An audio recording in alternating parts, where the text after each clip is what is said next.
Well, good evening, everyone. This is Dr. Ellithorpe again from Tustin Longevity Center, and we are doing our Ask the Doctor Anything.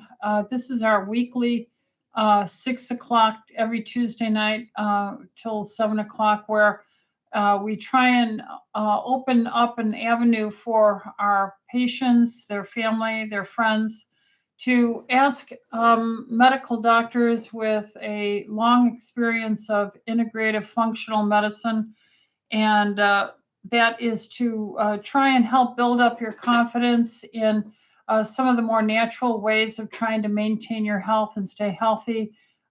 This also is designed just for educational purposes because we're not trying to manage you over the phone or through the video. So this is just for educational purposes.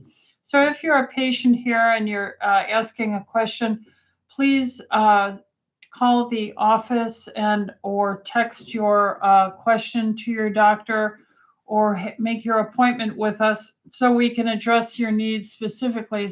But for general purposes, this is a nice venue to be able to kind of vet questions and get the experience of us. We have about 6 doctors here, all with various amounts and degrees of functional medicine, naturopathic medicine, gynecological, physician assistant support, all with trying to use the most natural ways to maintain your health or restore your health before we have to resort to prescription medicine and other venues, or even get referrals from specialists.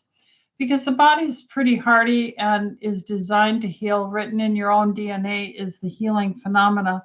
And what we want to do is take care of that. So we have to the right our YouTube. You can type in your questions here in the chat. I will read them, and then we'll go to the chat live questions first to make sure I get those. And then at the bottom on the rail here are the information where you can go to our website, tlcdoctors.com. And there you can get on our email list, and we'll email you every week as a reminder, our Tuesday night, 6 o'clock, Ask the Doctor Anything. And there will be embedded a link, and in that link you can type an email question. And so we get quite a few, and so we try to get them all answered to the best we can. Now, I don't know everything, but I'll certainly do my best to try and give you my impression. And sometimes I have to take notes and then look them up because I learn from my patients, or my patients help me learn. And that is the best way medicine should be as well, for doctors to always be students. So let's begin with, this is Tuesday, June 6, 2023, 6 p.m. And we'll start with our YouTube chat questions. So the first is from Rosa, and she says, hello, Dr. Rita. Do you recommend MCT, medium chain triglycerides oil, to prevent dementia? I'm having memory loss, and fasting 20 hours has not helped. What do you recommend? Well, Rosa, I would need to know how old you are. The brain shrinks, we in this box of our head, the brain does shrink on, I would say, nearly close to 100%, and on everybody to some little degree. And you have to understand, we have blood supply and tiny, tiny capillaries, and we have to be eating, and we have to be resting, and we have to exercise, and we have to get that circulation going and bringing the healthy fats, because your brain is mostly made of fat. And remember, we have this bilipid membrane here, 2 layers of phospholipid fats, which you get from eating egg yolks and beef and fish and chicken with the skin, and pork and eggs, and dairy products, which is animal products primarily. And we have to consume a lot of this. And our unfortunate advice over the past half century has been to be afraid of these foods and to frighten you away from that. So we have less healthy cell makeup all throughout our body, including our brain.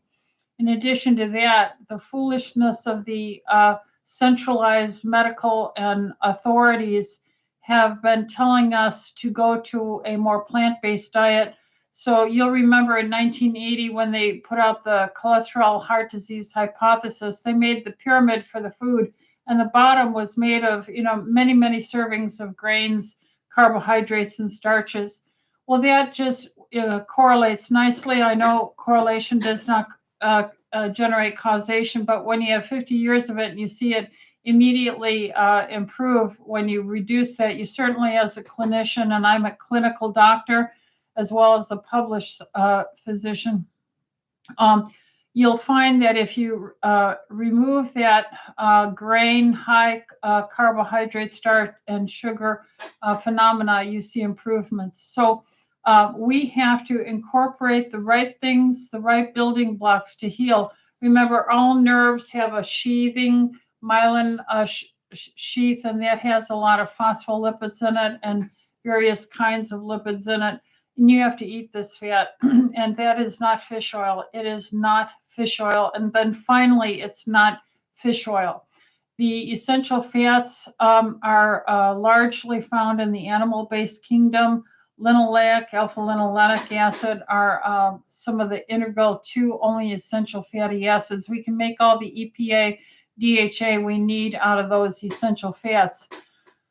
Now, Rosa, so how old are you is a question. And then when you said you've been fasting 20 hours, is that just a single episode, or you're on a 20-hour fast, 4-hour eating cycle? And how long have you been doing it? For weeks, for days, for months? Basically, if you exercise, that's going to increase the circulation. If you do EDTA, intravenous IV chelation therapy, that's going to increase the circulation throughout your body. By fasting, that will help it. By drinking enough water, that will help it. Half your weight in pounds as ounces every day. If you get a good night's sleep, that will help it. And go to bed early, arise early. If you eat a diet that's richer in the healthy building blocks, meat and chicken with the skin on it, and pork and fish and egg yolks and eggs and the like, that will help it. So exercise helps it. And then reading and doing socialization, getting involved in work or a social service program where you're dealing with people. The other thing would be listening to complex music like classical music, and reading, doing puzzles and the like. Natural hormone replacement helps with your memory, and vitamin D helps with your memory. There are some herbs, vinpocetine and huperzine. This is in one of our natural products called Membran. If you take Membran, 1 or 2 capsules a day, this helps very, very much. Vinpocetine and the huperzine is a natural herb that helps. Green tea helps. The caffeine in coffee, black coffee helps. But all these things are healthy lifestyles. Natural hormone replacement and adequate hydration and low carb with your hormones and enzymes like little Pac-Man to disinflame your brain are very helpful. So that's the direction I would go, Rosa. The next question is from Tara. Tara says, hello, Dr. Rita, do you recommend turmeric supplementation? Well, it depends. Turmeric, whole root turmeric is better than just isolates of the root. So whole root curcumin turmeric products are preferable. There's more research that implicates the whole vegetable rather than the individual components. And there is much to be said, regarding anti-inflammatory impacts regarding highly sensitive C-reactive protein. Now, it won't work alone. You can't take this like allopathic medicinal medicine and plunk it into your body and think that it's going to overcome not drinking enough water or overcome not exercise or overcome staying up late at night or overcome eating a high carb diet and on and on. So you have to understand, Tara, that these types of herbs and supplementations are designed to be given by a doctor under monitoring of your whole lifestyle. That's why when you come here, if you see us as doctors, we have a whole patient sheet that you get used to when you come in, that the first thing we ask about is, do you drink enough water every day? And then are you trying to reduce your American standard diet consumption of carbs? Because we don't agree with the American dietetics recommendation, and we never have. All right, so that's what I would say for that. So yes on turmeric, but that is added into, and I really would use the systemic enzymes first, Tara, like Vitalzyme, Vascuzyme, Wobenzyme, all these on an empty stomach would be helpful, but with enough water. Let's see, and then we have Maxine. Hi, Maxine. She says, hi, Dr. Rita. Do you recommend testing blood sugar and blood ketones for someone struggling to lower blood sugar? Thank you, and God bless. Well, you can do your, yes, if you are, there's a continuous glucose monitor. You can go to the drugstore and get ketone urine strips that will turn from tan to rose to red to deep purple. The more ketones you're peeing out, and ketones are just byproducts of fat burning. So the more you are moving away from sugar as your energy source and you start burning fat, it chops up each piece of fat. Beta oxidation is the name, and those little fragments will get peed out. And by the way, those ketones are associated with better improved memory as well.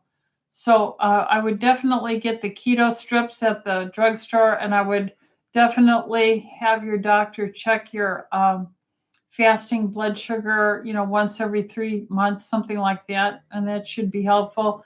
Or ask them about getting a continuous glucose monitor. You can pick these up at drugstores, and there's an app for your phone. I don't do these app things. I'm not that technologically sharp, but I've never needed them in 42 years of practicing medicine. So I feel that a sample of your urine ketones is just as valid, and then checking your blood sugar every 3 months or so with triglycerides, hemoglobin A1C, insulin levels. That would be very valuable. Carol says, did you have a chance to watch Nikki Willis's The Great Awakening this last Saturday evening? And the answer is yes. Yes, I did. And it was tremendous, and I would recommend it to anyone. That was a very, very good documentary. Yes. Christina says, hi, Dr. Rita. My 5-year-old boy has had nosebleeds around 5 a.m. while he is sleeping. It's happened about a handful of times recently. He's not sick. He eats mostly healthy, no past health issues. Any ideas? Well, the question would be, how long does that nosebleed last? Is it just a little spotting? Is there a large area of the pillow soaked? How long are his nails? He might be waking up and picking at himself and picking at his nose. Is he drinking enough water? Is the room too hot and dry?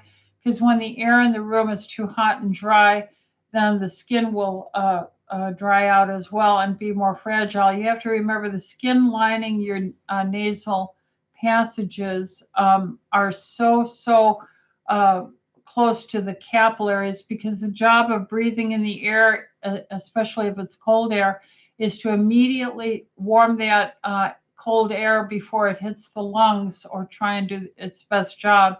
So the capillaries are right at the surface. Most of this is usually very, very minor and of no concern. If it's a handful of episode over the past several weeks, and if it's a dry room with the heat on at night, I would just wait until the summer, where there's a lot of moisture in the air. And if it continues, then I would bring him to his doctor, have him have his nasal membranes checked, looking up there with a light nasal scope. And I guess that's the main thing, and make sure he's drinking enough water, and go from there, Christina. All right, but usually it's very benign. I don't think there's any quote unquote bleeding disorder. Bleeding disorders are usually associated with children who have unusual bruising patterns.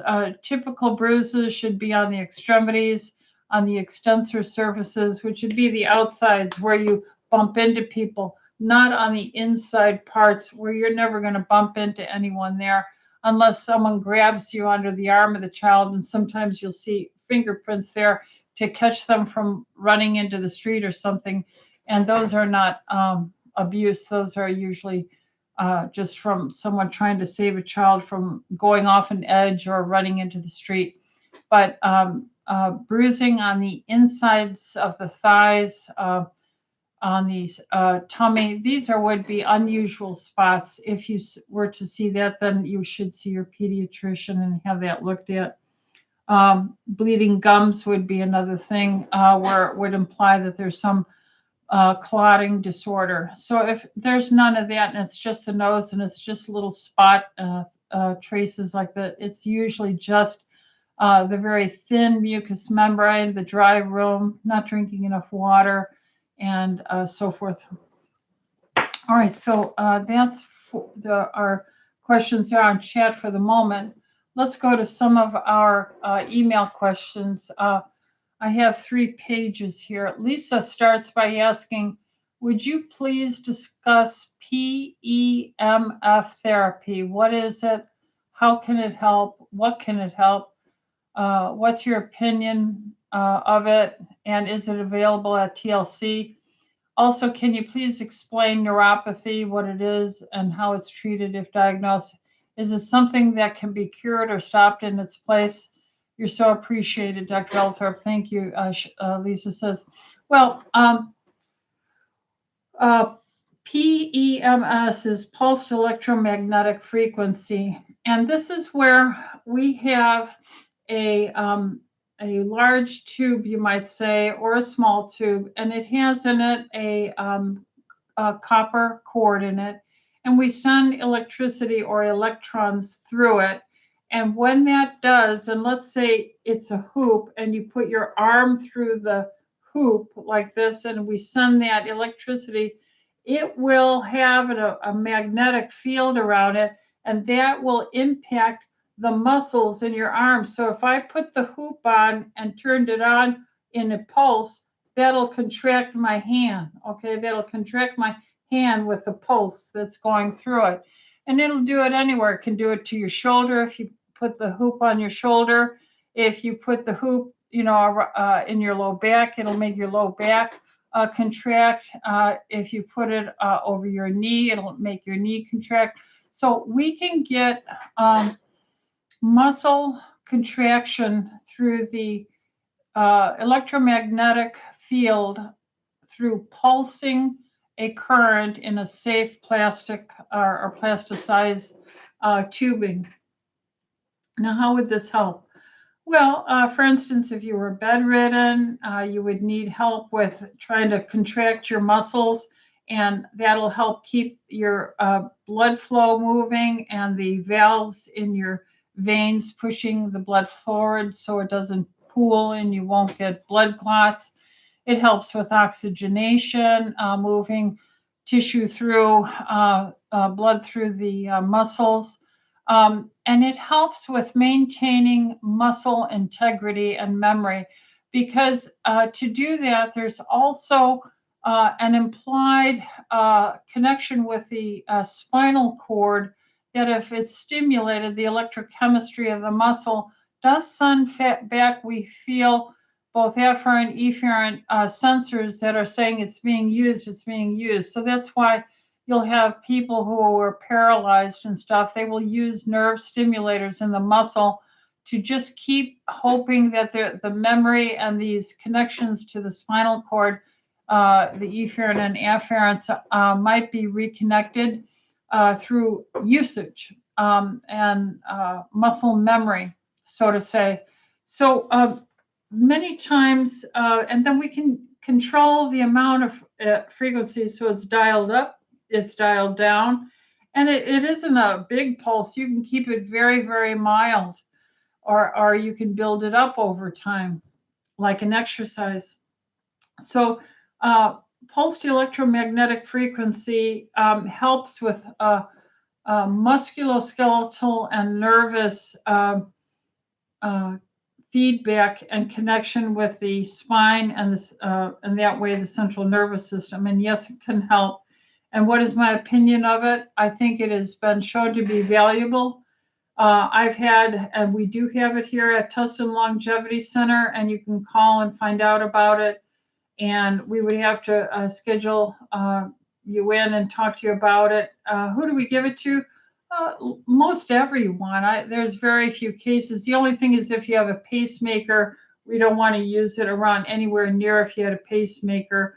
If you had a knee or something like that, a lower extremity issue, we could probably use it, but nothing near the central core of the chest if you have a pacemaker. What is neuropathy? Well, I can't do that in a brief summary. Neuropathy is pathology of the nerves. And what generates pathology of the nerves? Aging. Just aging itself is associated with the insulation covering the nerve lining, especially at joints or in your feet, where the nerve vein and our little arteriole bifurcate off in the toes from the pads of of your feet. That often becomes such a traumatically traumatized area over the years and decades that you can start getting this burning and otherwise be healthy. If you're a diabetic, just having high blood sugar itself is a oxidizing, oxygen depriving, metabolically disturbing phenomena for the nerve cells, and they're living themselves, and they have mitochondria and nucleuses and all that, and that will help disrupt the nerve and break it down, and then you'll get this feedback of an upset nerve we call a neuropathy. Can you fix it? Well, healthy lifestyle, good stretching, good hydration, natural enzymes, EDTA chelation therapy to improve the tiny capillary function, eating the insulin in your diet. I mean, the insulating building blocks like the fats and stuff,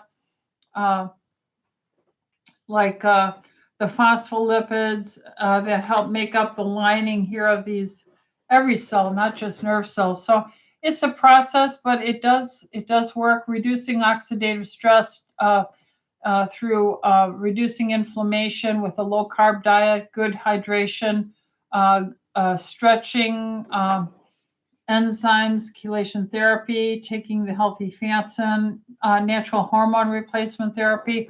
All these things slow down the damage of nerves. Patricia asks, hello, Dr. Ellithorpe. I recently had to have a crown replaced and was offered the choice of a gold crown. I chose it because it apparently can last nearly twice as long as the white porcelain ones. Does the fact that it is various metals in it a danger for toxicity? Well, if you were on an order of seriousness, those kind of silver fillings are a mixture of about 5 large amounts of heavy metals. And those are the most electrochemically conductive elements. They literally, different metals will conduct electricity. They have different valences or levels of, so to say, electrical charge, energy, conductivity. So two metals next to each other will set up a circuit in a salt solution, and your saliva is salty, and so you will actually have an electric current with these kind of fillings, and lots of them. The more you have, the worse it is. Gold fillings have less of this configuration of the mixture of metals, and they seem to be safer. Porcelain, then, of course, wooden. I'm not proficient enough in it to say porcelain is better than gold, but I think you're going in the right direction with the gold. So that's the best advice I could probably give you there, Patricia. Vivian says, my friend recently diagnosed by a retinol specialist. That's the back of the eyeball, retina, where all your light is hitting the back of your eye and it's getting focused and transmitted into information for vision and stuff. So she had a posterior hemorrhagic vitreous detachment. So the vitreous is that gel that kind of fills your eyeball. If your eyeball is a balloon and we filled it all with clear jelly, that would be pretty much the vitreous in a sense, okay? And the back of that apparently detached from the back of the eye, and there was some bleeding associated with that. What causes this and tendency toward high blood pressure? Well, if you don't have good cell membranes, anything can go wrong. That is why I harp on this and the carbs and all these things over and over. If you're going to have beautiful skin, beautiful retina, beautiful cornea, good lens, no cataracts, nice smooth blood vessel lining, endothelium, if you're going to have good cartilage, no joint pain, you have to drink enough water. You have to be low carb. You have to eat the phospholipids and the healthy fats and proteins, and really, really reduce any processed junk carbohydrate, chippy, dippy foods from your life, so that over the time, the months and the years, when your body is constantly repairing and replacing, going from an injured site to a repaired site, from an injured part of that cell membrane to a repaired part, because you have tiny capillaries that get there, you have enough water to get there, you're bringing in the right building blocks, and you have enzymes to take away the debris, you're going to repair, live longer, and live more functionally without pain and injury. So your cells get more brittle when they're damaged like this, more inflamed. The white blood cells move in to try and figure out why it isn't healing. And it's all because we're on this damn standard American diet full of fast food, lazy, not planning, junk food, microwaved up crap, hydrogenated fat, and on it goes, not drinking enough water. So what do you need to do with this? You have to do all these basic healthy things. You'll hear me be very repetitive because our body works in a certain way. And we have to remind you, every good thing you do helps, but every bad thing builds up. And we're seeing all the result of decades of doing bad things and the damage it's causing. So that's what she would have to do to try and improve that. And then, of course, work with her ophthalmologist. Some people have a big enough bleed, they have to have surgical intervention. They have to go through certain medications and so forth. So there's many other complicating features to this, but live a healthy life. This is what we want you to do, is try and start now before you have anything serious, to recover all the good health that you can have or preserve the good health you were given. Jenna says, my 84-year-old aunt has dealt with bone loss, diagnosed with osteoporosis a few years ago. for many years and has been testing it naturally with pro bono from orthomolecular for the past 1.5 years. Upon my suggestion, she added Lifewave X39 and X49 patches daily. And because of this, she had a bone density a few weeks ago and now is diagnosed with osteopenia. And so, praise the Lord. She's continuing both of these natural treatments and is not interested in any pharma meds. Have you done any studies on the Lifewave patches or had patients that have had success also regarding bone density? Well, no, I haven't had anyone who is using the Lifewave patches, and I am familiar with them. And everything is electrochemical. I mean, absolutely everything has a charge. Everything has a membrane potential, and so these patches are designed with the heat of your body, the energy you're emitting, to excite some of the minerals in these patches. And these patches are associated with a frequency that stimulates metabolism. And so, yes, I am very much a believer in the Lifewave patches. I can't do everything though. And I am in favor and support of Lifewave, but I do not use them myself as a practitioner. But if you go on Lifewave on the internet, and you can start getting these patches from someone and then work with it, and then I'll get more information as my patients come in. So yeah, Jetta, I'm in favor of it. Tara says, hi, Dr. Rita, I'm 31 and a female type A positive blood, healthy weight.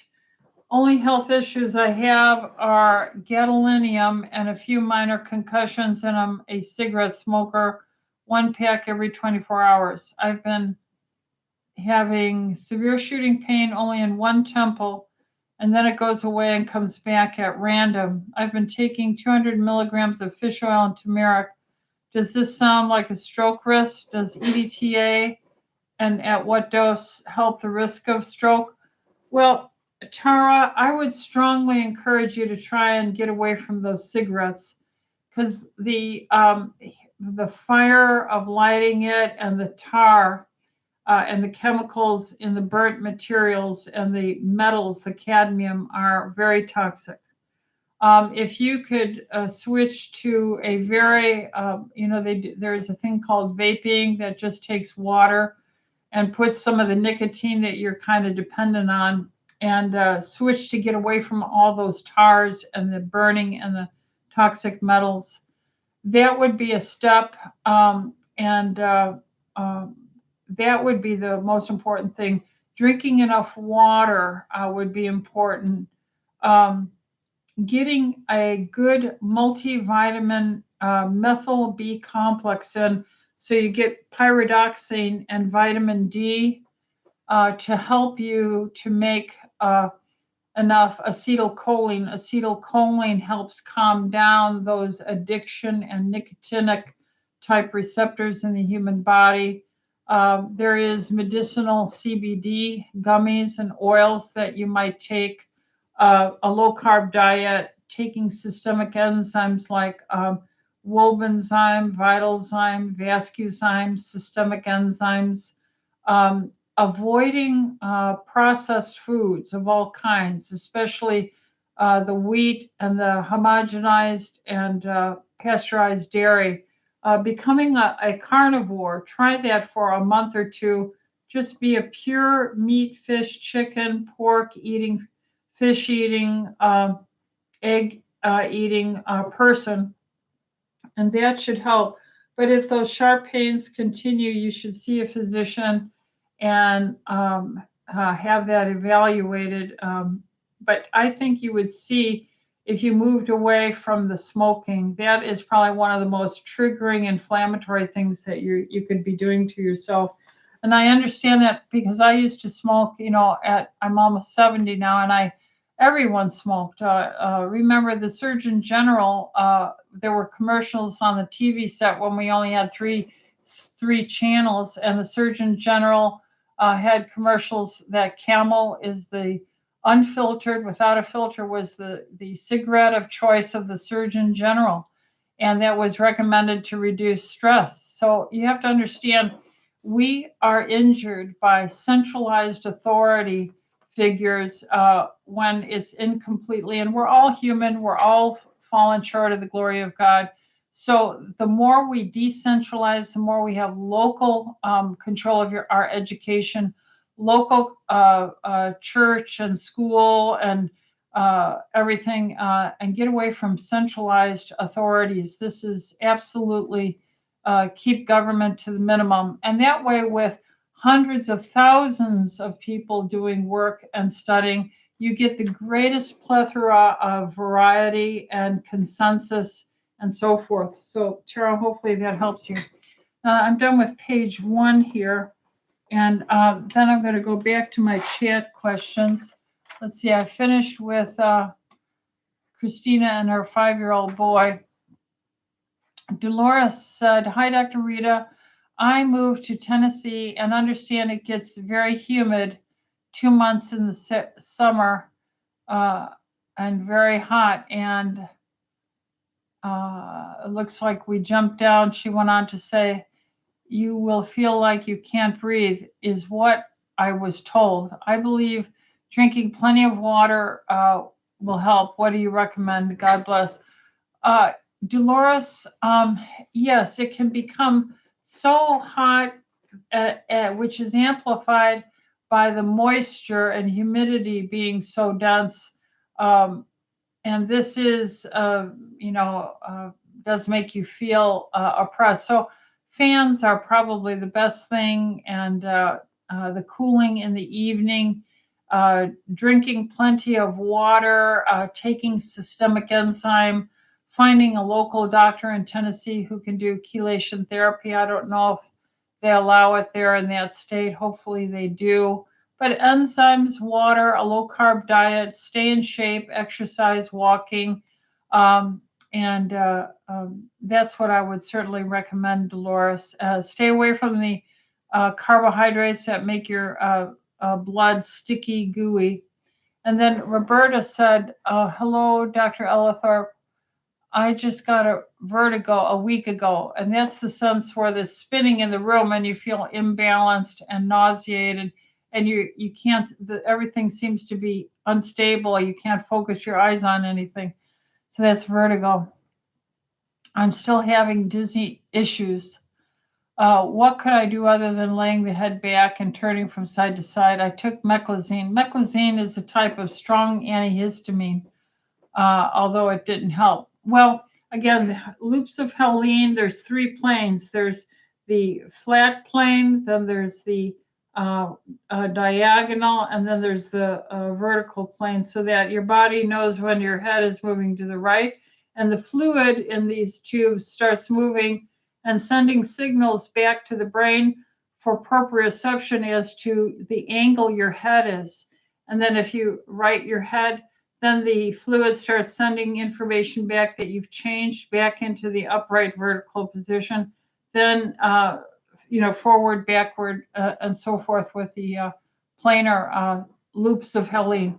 If we don't drink enough water, we get dried up, and then we get discoordinated flow dynamics of these tubes that are in our inner ear area. And so that's why water becomes so very, very valuable. The older we get, the more dehydrated we get. The older we get, the circulation diminishes. So that's why I like chelation therapy so much with EDTA chelation. The older we get, the less active we get. That's why I stress doing weight training twice a week and aerobic with little spurts of high intensity brisk walking or cycling, and then go to rest for a minute or two, and then a minute of high intensity. And that's why I suggest a low carb diet, so you don't get stickiness in each little capillary. Allergies will aggravate that. That's why they gave you meclizine, an antihistamine anti-allergy. And staying away from food allergens, stay away from sugar, stay away from the typical food allergies are peanuts, corn, dairy, eggs, soy, wheat. Those are the big six. And they're genetically modified. So again, what I like carnivore. People who do carnivore, it's the greatest elimination diet if you're using wild caught, prairie raised, free range sources, and that gives you the least amount of contamination from any grain they may have fed them. So that's how I would use it, and I would use enzymes. Tiziana says, "Hi, Dr. Rita. Sorry I tuned in 20 minutes late and missed the beginning of your show." Oh, God bless you, Tiziana. Last week, I sent in a question that was answered, and not sure you might have answered earlier. Tiziana, I don't have last week questions in front of me. I have your question right here on page 2. Is this it? Have you ever heard of Zoe Science and Nutrition? Supposedly, they are able to test your microbiome by testing your poop and blood sugar response by pricking your fingers after a sample food. Once they assess your gut microbiome, you will know which foods are best for you, and you will be able to monitor blood sugar with a continuous monitor. I'm going to attach their website, which you will find in their studies. Would you mind giving your opinion once you've taken a look at that? That's Zoe, ZOE.com. Join Zoe, JOINZOE.com /white papers /the predict the program. I have come across it. I haven't studied it, Tiziana. And here's the problem with medicine.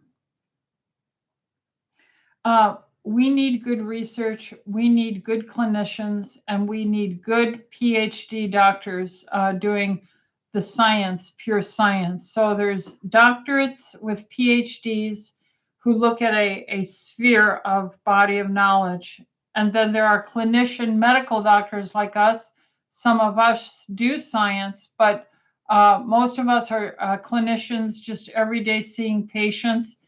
And we look at the application of much of the data that they would come out with in the research centers, the PhDs.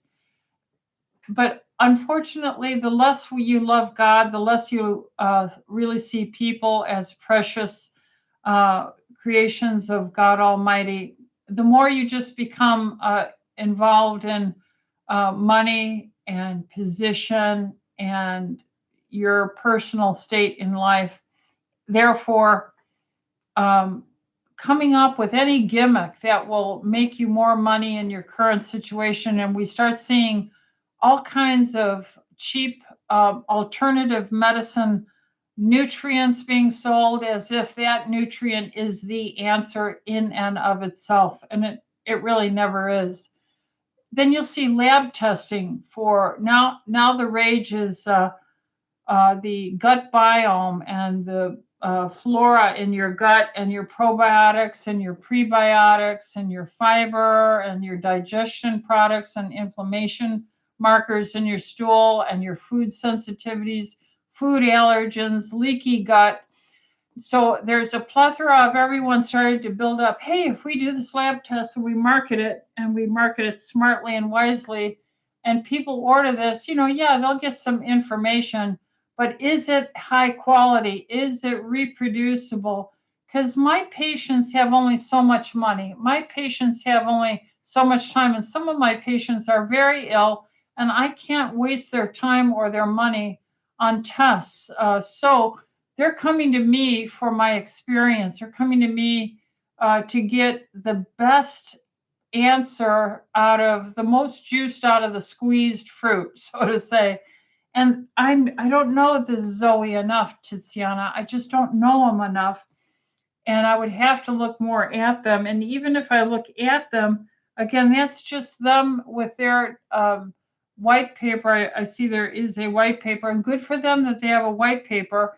And I am for good gut biome research testing and studies to be out there. So don't take it as if I'm against the Zoe science and nutrition. It's just I have learned over 40 years of practicing not to trust the newest thing on the block. The old things have been so valuable over the years, and I have seen the craziest, most serious illnesses miraculously turn around. Therefore, it would be hard for me to be impressed. And I can't see anything more valuable than a carnivore diet for a period of 2, 3, 4 months, because that is the richest, most nutrient dense phospholipid, the healthy fats and proteins that we need to be made of. And so hopefully that answers your question, Tiziana. Let's see. Roberta, I drink at least 2 liters of water a day. Thank you so much for your advice. So Roberta, did I do another question with you up here? Doesn't look like it. Oh, you had the vertigo question. So Roberta, that's wonderful. 2 liters is about 64 plus ounces a day. And if you weigh, about 130, 40 pounds, that's probably good enough. If you weigh 150, 60, 70, you need 80 ounces and so forth. So good for you on that. Let's go back to these questions here. Elizabeth says, hi, Dr. Ellithorpe. I've been using a grounding sheet on my bed for a little over a month now. It has helped me sleep better and deeper, and I only get up once at night to use the bathroom instead of 2 to 3 times. Just in the past week, I've been experiencing headache and tiredness. I bought the book on earthing rather. I bought the book on earthing, grounding, and it mentioned in one of the chapters that if you are on a medication for thyroid, glucose, or anti-inflammatories, you might need to have your medication adjusted. I'm currently on bioidentical hormones and thyroid. Dr. Mitchell's my doctor. Should I make an appointment and have my hormones checked again? What are your thoughts on the pads, sheets, and the effect it can have on medications? I'm 71 years old, O negative blood type. Elizabeth, I am in favor of grounding. I am in favor of anything that helps take excess negative electrons out of our body and send them back into the earth for recycling. So a grounding sheet is very good. I am not impressed with any of the data that has come up with questions regarding it making your hormones or thyroid needing adjustment. So I think I would follow up with your doctor on that, on your routine every, 4 to 6 months and have that checked. But no, I've never seen that as any significant problem, Elizabeth. So don't worry about it and keep your routine follow-up and have them checked as usual. Patricia says, hello, Dr. Ellithorpe. I recently had to have a crown replaced. Okay, and I think we answered that one before. Yeah, so that's a duplicate. Okay, Val says, I started to have cold symptoms today with a sore throat, body aches, a 100.2 temperature, feeling weak. I took 1,500 milligrams of K-Force. So each one is 500. So she must have taken 3 of the K-Force and extra vitamin C. Also, I'm taking all the other supplements recommended by PA Patel. 61, I had COVID a year ago. Please advise what else should I do to come out of this fast? Are you suggesting to take IV treatment at your facility now? Much thanks, Val. A high-dose vitamin C is very beneficial. It's a powerful antiviral.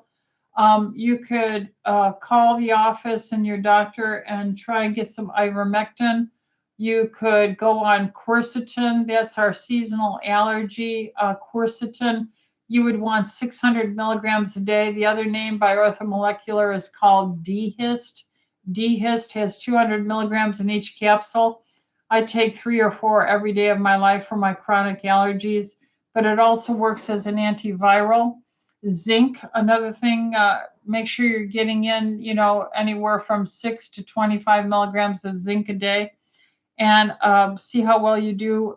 Don't eat a heavy diet. I would try and be on, chicken broth, very little carbs that suppress the immune system, chicken soup, vegetable soup, and then connect with the office and follow through on that. I don't like treating fevers. 100.2 is not a fever. That is your immune system doing the job it needs. I really never treat a fever unless it's over 103, and only if you're really bothered by it. If you can get through it with enough water, chicken soup, chicken broth, and rest, fluids, vitamin C, IV vitamin C, increased vitamin D, quercetin or ivermectin or both, and zinc, you should do much, much better and see this all improve. Let's see. Crystal says, hello, Dr. Rita. Thank you so much for all you do. I have a question. I have been suffering with GERD, gastroesophageal reflux disease, for years, which was only made worse with omeprazole. That is a H2 blocker, one of the things that is given medically to block the hydrogen pumps to produce acid in the stomach. After reading into the side effects associated with the medicine, I decided to stop taking it. Since then, I found out I have non-alcoholic fatty liver disease, which is a side effect of the omeprazole, and also have an enlarged spleen. I have since then started apple cider vinegar 2 times, sometimes 3 times a day. I was able to get relief from my acid reflux and haven't took any stomach pills since. It's been about 2 years for that. Within this last year, I've lost 115 pounds by doing intermittent fasting. Oh, I'm so proud of you. And drinking the apple cider vinegar. I'm thinking that I have some kind of hernia because I have a pressure and a small lump toward the bottom of my breastbone and the center of my chest. I have trouble with heart arrhythmia, even though I had a healthy result for wearing the Holter monitor, also having EKG and ultrasound on my heart.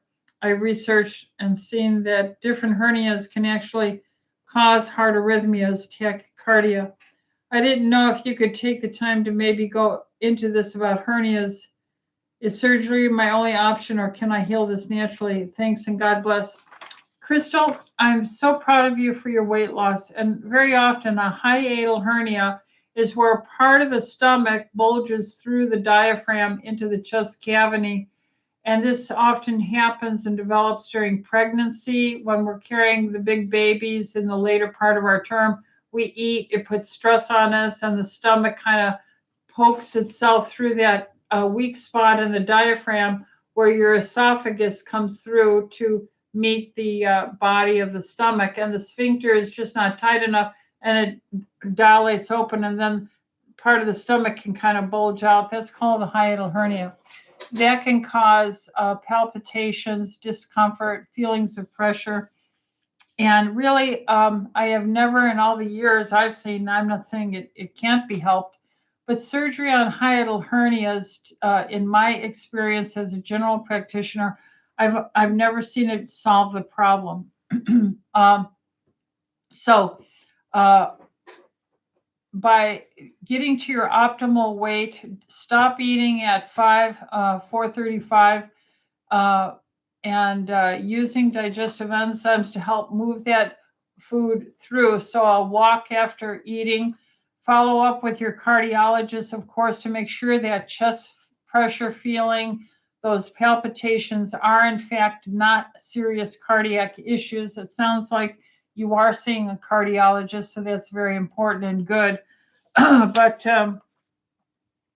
Crystal, really it's maintaining an ideal weight, not eating late, walking after eating, helping your digestion by using a digestive enzyme, and apple cider vinegar does help with that sometimes. But there are digestive enzymes as well that also help. Drinking enough water, and being low carb, and what else would I think of? That's pretty much what I would be saying right now. For if you wanted to, you could take a GlutatShield, glutamine. These are concoctions that have some vitamin A, zinc, L-glutamine powders that help line the gut so that if there's any acid back flush, you won't get heartburn, reflux. Raise the head of your bed so you're never absolutely flat. These are the things I would say. Crystal, see your doctor, talk about these natural things, and then try and keep on to your natural weight. I'm so proud of you for the weight you've lost already. All right, so that covers both pages here. And it looks like it is almost to the end point here. Let me see if I can find a question here on the last page. Jennifer asks, is it possible to reverse hearing loss and tinnitus, or at least slow it down or decrease the ringing without the use of hearing aids? I'm close to 40 years old and have struggled with hearing loss and tinnitus for many, many years after chronic migraines, and one in particular that put me in the hospital. Doctor believes it was my migraines that caused hearing loss and tinnitus in my left ear. What do you recommend for this? Well, interesting, a low oxalate food diet would be very valuable. Oxalates are crystal forming calcium oxalate. So you would avoid a lot of the plant kingdom foods. Becoming a carnivore is one of the solutions to that. Taking a multi-mineral amino acid like, what is it? Potassium citrate, magnesium citrate, because that helps pull oxalates out. EDTA chelation improves the microcirculation. So the reducing food allergies stops the inflammatory flare that tends to create the inflammation, vascular vasospasm that generates the headache from the food allergy or the environmental toxins of the foods. And then drinking enough water, of course, regular exercise, a good night's sleep, taking the magnesium and potassium citrate, EDTA chelation, systemic enzymes, checking your magnesium level. See a doctor who can help explain, or look up on the internet what a oxalate is. It's in your spinach. I mean, there are people out there doing crazy things like making smoothies with spinach, and that's such a high oxalate diet. It's in lentils, it's in peanuts, it's everywhere. And those oxalate crystals are associated with the crystals that make kidney stones. And this can generate problems and inflammatory injuries to the cell membranes here. Chelation improves the circulation, so that's what I would do there. All right, we'll try and take one more. Constance says, blessed day, Dr. Rita. Which foods cause inflammation and which foods are inflammatory? Internet has conflicting information. I can't answer that in 1 minute, Constance, but in general, the American Standard Diet, anything that is packaged and processed, probably has BPA, some hydrogenated fats, some glyphosation, genetic modification.